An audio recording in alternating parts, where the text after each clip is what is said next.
एक व्यक्ति जो कि अपनी आंखों को लेकर बहुत परेशान रहता था, वो एक ऋषि के पास जाता है जो कि आयुर्वेद के बहुत बड़े ज्ञाता थे। व्यक्ति ऋषि को प्रणाम करता है और कहता है, मुनिवर, मैं अपनी आंखों को लेकर बहुत परेशान हूँ। मेरी आंखों की ज्योति दिन प्रतिदिन कम होती जा रही है। मुझे चीज़ें धुंधली दिखाई पड़ने लगी है। कई बार तो मेरी आंखों में असहनीय जलन और दर्द होता है और बहुत ज़्यादा आंसू भी निकलते हैं। संक्षिप्त में कहूँ तो मेरी आंखें समय से पहले ही मेरा साथ छोड़ने लगी है। कृपया आप मुझे कोई ऐसा समाधान बताएं जिससे मैं अपनी आंखों की रोशनी को पुनः प्राप्त कर सकूं और आंखों की इन सभी समस्याओं से हमेशा हमेशा के लिए छुटकारा पा सकूं। ऋषि ने व्यक्ति की सभी समस्याओं को पूरे ध्यान से सुना और फिर कहा, हमारे आयुर्वेद में आंखों के इलाज से संबंधित एक पूरा उपनिषद लिखा गया है जिसका नाम है चक्षुपनिषद। इसके अलावा भी महर्षि बाघभट्ट जैसे कई आयुर्वेदिक चिकित्सकों ने आंखों के इलाज से संबंधित कई नियम बताए हैं, जिनमें से कुछ प्रमुख नियमों के बारे में आज मैं तुम्हें बताऊंगा।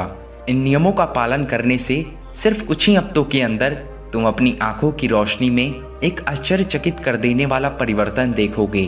और अगर तुम लंबे समय तक इन नियमों का पालन करते हो तो तुम्हारी आंखों की सभी बीमारियां जड़ से खत्म हो जाएगी और तुम्हारी आंखें हमेशा स्वस्थ व दृष्टिकोण बनी रहेगी। आंखों के उपचार के लिए आयुर्वेद का पहला नियम है, सुबह उठते ही बिना कुल्ला किए अपने मुंह के लार को अपनी आंख में लगाना। तुम जैसे ही सुबह उठते हो, बिस्तर पर बैठे हुए अपने मुंह की लार को अपनी उंगली में ले लो और इसे अपनी आंखों की कोर में काजल की तरह लगाओ। ये एक बहुत ही सरल और रामबाण इलाज है आंखों की सभी समस्याओं का।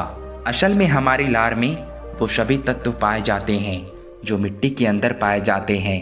तो जब हम सुबह की लार को आंखों में लगाते हैं तो हमारी आंखों को वो सभी पोषक तत्व मिलने लगते हैं जो इसे स्वस्थ बनाए रखने के लिए जरूरी हैं। आंखों को हमेशा स्वस्थ बनाए रखने के लिए आयुर्वेद का दूसरा नियम है, अपने मुंह में पानी भरकर आंखों में छींटे मारना। तुम रोज सुबह जब अपनी आंखें धोते हो तो उसे ऐसे ही मत धो, बल्कि सबसे पहले अपने मुंह में पानी भरो और अपनी दोनों आंखों में कम से कम 20 छींटे मारो।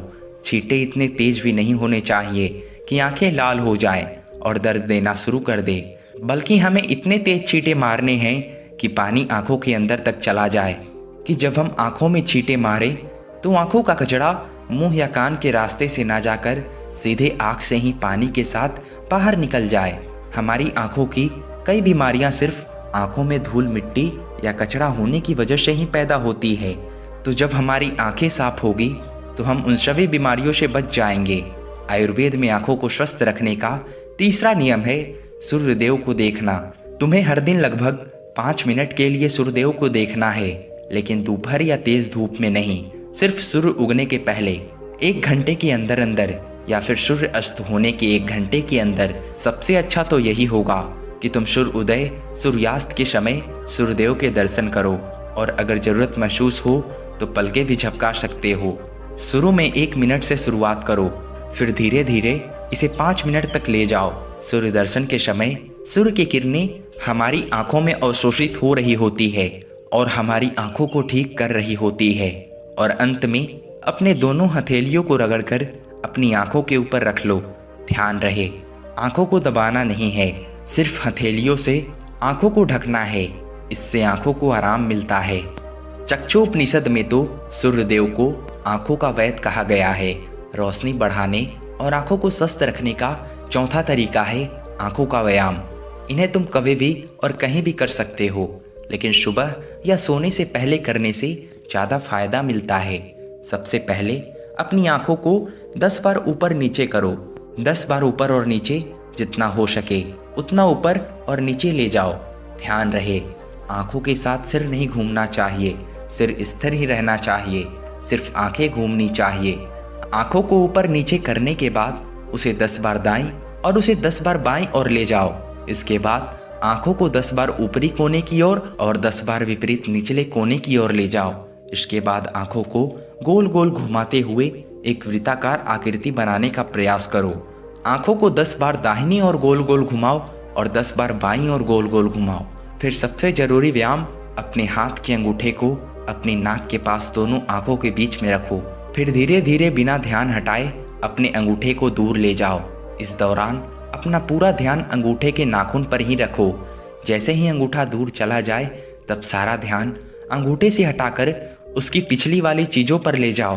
वापस अंगूठे के नाखून पर ध्यान केंद्रित करो और उसे धीरे धीरे अपने नाक के पास लाओ। इस प्रक्रिया को तुम्हें 10 बार दोहराना है और फिर इसके बाद अपने दोनों हथेलियों को रगड़कर उनसे अपने दोनों आंखों को ढक लो और अपने आंखों को आराम दो। हमारे आंखों के आसपास बहुत सी मांसपेशियां होती है जो हमारी आंखों को चलाती है और उसे नियंत्रित करती है। बिना व्यायाम के ये मांसपेशियां कमजोर पड़ने लगती है, लेकिन इस तरह के व्यायाम करने से तुम्हारी आंखों की मांसपेशियां मजबूत होती है और वो अपनी ताकत दोबारा हासिल कर लेती है। 5वां तरीका, शरीर साफ तो बीमारियां साफ। आयुर्वेद कहता है अगर हमारा शरीर अंदर से साफ है तो हमें कोई बीमारी नहीं हो सकती। अगर हमारी आंतें साफ है, उसमें पुराना गंदा भोजन जमा नहीं है, हमारा पेट सुबह एक बार में साफ हो जाता है, हमें कब्ज की समस्या नहीं है, तो हमारा हर एक अंग स्वस्थ रहेगा। अपने शरीर को अंदर से साफ रखने के लिए तुम्हें रोज 16 घंटे उपवास, हफ्ते में एक दिन 24 घंटे का उपवास रखने के नियम का पालन करना होगा। आयुर्वेद के अनुसार आंखों की रोशनी बढ़ाने का 6ठा तरीका है त्रिफला के जल से आंखों को धोना। त्रिफला एक बहुत ही प्रसिद्ध आयुर्वेदिक औषधि है। महर्षि बाघभट्ट जी ने त्रिफला के जल को इंसान के शरीर के लिए अमृत तुल्य बताया है। त्रिफला जैसा इसका नाम है, ये 3 फलों से मिलकर बनता है। पहला आंवला, दूसरा बहेड़ा और तीसरा हड़र। त्रिफला बनाते समय इन तीनों की मात्रा का ध्यान रखना बेहद आवश्यक है। त्रिफला बनाते समय हड़र, बहेड़ा और आंवला का अनुपात 1:1, 2:1 और 3 के अनुपात में होना चाहिए। यानी आंवला 3 गुना, बहेड़ा 2 गुना और हड़र 1 गुना। इन तीनों को सुखाकर किसी मिट्टी के बर्तन में 1 चम्मच त्रिफला चूर्ण 2 गिलास पानी में रात्रि में भिगो दो और सुबह उसे छानकर उस पानी से आंख धो। ऐसा करने से तेजी से आंखों की सभी समस्याओं में आराम मिलता है और आंखों की रोशनी बहुत तेजी से बढ़ती है। त्रिफला न सिर्फ हमारी आंखों के लिए बल्कि हमारे शरीर के लिए भी बेहद फायदेमंद है, क्योंकि ये वात, पित्त और कफ तीनों का नाश करता है। त्रिफला लेने के 2 नियम हैं, एक रात को और एक सुबह।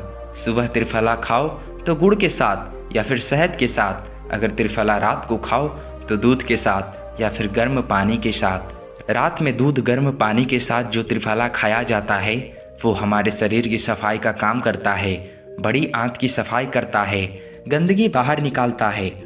और सुबह जो गुड़ या शहद के साथ त्रिफला खाया जाता है वो पोषक का काम करता है, यानी शरीर को पोषक तत्व प्रदान करता है। इसलिए जो व्यक्ति स्वस्थ है, जिन्हें कब्ज से जुड़ी समस्याएं नहीं है, वो त्रिफला को दिन में खाए, और जिन्हें पेट की सफाई करनी है, कब्ज की समस्या है, वो त्रिफला रात में खाए। आयुर्वेद और योग शास्त्र के अनुसार आंखों की रोशनी बढ़ाने का 7वां नियम है त्राटक क्रिया योग। त्राटक क्रिया योग एक यौगिक साधन है जो हमारी आंखें और मन दोनों को तेज बनाती है।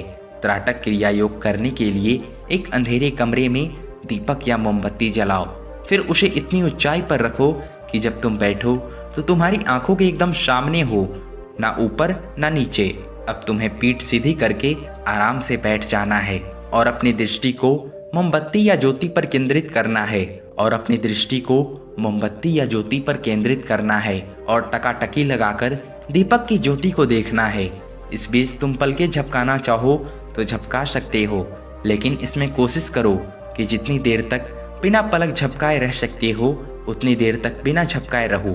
थोड़ी देर में तुम देखोगे कि तुम्हारे आंखों से आंसू बहने लगेंगे, लेकिन चिंता करने की कोई जरूरत नहीं है, क्योंकि यह क्रिया हमारे आंसुओं के द्वारा हमारे आंखों की सफाई कर रही है। त्राटक क्रिया के बीच आंसुओं को पोंछने की कोशिश मत करो और बिना किसी रुकावट के इन्हें बहने दो, और ना ही इस दौरान अपने हाथों से अपनी आंखों को छुओ। जब यह क्रिया पूरी हो जाए तो अपनी दोनों हथेलियों को आपस में रगड़कर आहिस्ते से दोनों आंखों को ढक लो। ये क्रिया रोज रात को सोने से पहले कुछ मिनट के लिए करो और तुम देखोगे कि तुम्हारे आंखों की रोशनी दिन प्रतिदिन बढ़ती जा रही है। त्राटक क्रिया न केवल आंखों की रोशनी को बढ़ाती है बल्कि ये हमारी एकाग्रता को भी बढ़ाती है।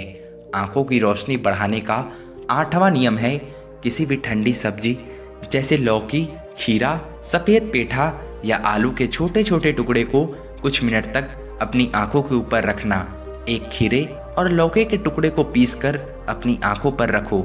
जब हम खीरे और लौकी के छोटे छोटे टुकड़ों को घिसकर अपनी आंखों के ऊपर रखते हैं तो हमारी आंखों के आसपास का क्षेत्र ठंडा हो जाता है और सिर के बाकी का हिस्सा गर्म रहता है, जिससे आंखें और सिर के बीच तापमान में अंतर आ जाता है और ज़्यादा से ज़्यादा रक्त आंखों की ओर आने का प्रयास करता है।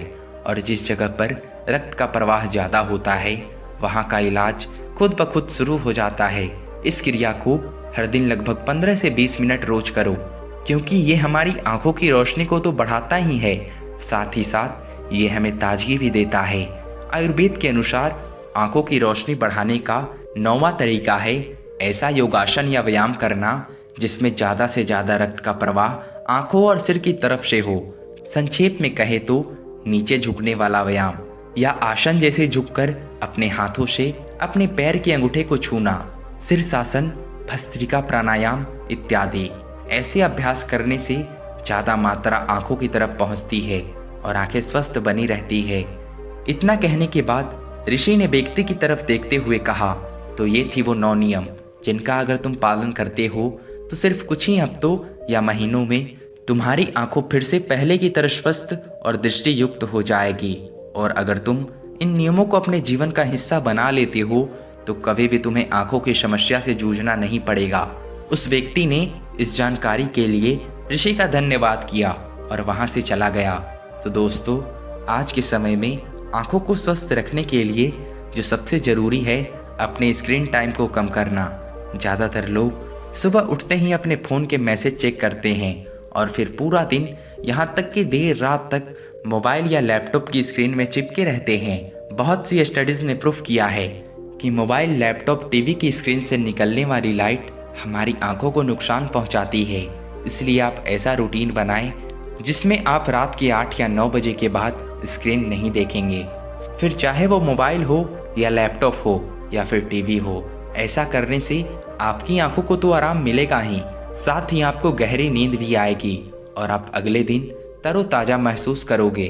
दोस्तों, अगर आपको लंबे समय तक लैपटॉप या मोबाइल में काम करना ही पड़ता है तो हर आधे घंटे के बाद कुछ मिनट का ब्रेक लो और आंखें बंद कर लो या फिर कुछ सेकंड तक पलकों को झपकाओ। इसके अलावा आप अपने खाने में विटामिन सी वाले पदार्थ शामिल कर सकते हो, जैसे गाजर, चुकंदर, आंवला इत्यादि। हमारी आंखों को स्वस्थ रखने में अहम भूमिका निभाती है। तो दोस्तों, ये जानकारी आपको कैसी लगी? अगर अच्छी लगी हो तो प्लीज़ हमारे चैनल को सब्सक्राइब करें। मिलते हैं नेक्स्ट वीडियो में, तब तक के लिए धन्यवाद।